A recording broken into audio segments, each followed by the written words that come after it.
Hi everyone welcome back to my mini blog. तो जमती आपण माने पूर्व वीडियो देखुथिले कि आम गाँव में यज्ञ चलता एटा हूँ तार पार्ट 2। ये 5 दिन जाक सकाल सकाल फास्ट सूर्य पूजा है तापर जलखियाटी होची समस्त लोक भी आसीगले पार्थे केते सारा लोक ये अच्छा आटे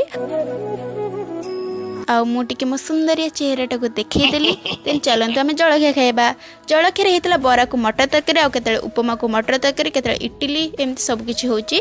आउ राति आमर एमती किसी भजन कीर्तन होता प्रवचन शुणा बहुत भल लगे देखी पारे जिते गोटे भिडियो कली मैगी आमर खते होगा तो सुनिश्चित छाड़ से कथा चलतु आम देखा आगू कौन होमती भजन कीर्तन सब बहुत नाच गीत मजा मस्ती है। आम से गलु खाइबा देन आम शोपलु नेक्स्ट मॉर्निंग आमर गाई पूजा था आ लास्ट यज्ञ भी थी आमर से दिन तो केते सारा लोक आसी आमर गाई पूजा करागला।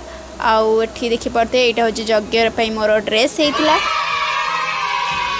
ये मो जेज सान जेज आउ एठी गुडुली माने ता नातुणी किछि चिड़े देले बोली से एठी हसुची केमती। तो एठी आपण माने देखि पारथुए जेहेतु आज हमर शेष यज्ञ तो आळती बहुत लेट जाए होइतला दिन एपटे हमर भजन कीर्तन पई एमती सब डेकोरेशन होइतला जो माने समस्त पानी उठैतिले से माने नेले विसर्जन कले पोखर रे आ गाधे के आसिले भोजी दिया जे एपटे किछि बहुत मजा मस्ती सह नाच गीत सह आज यज्ञ शेष होची।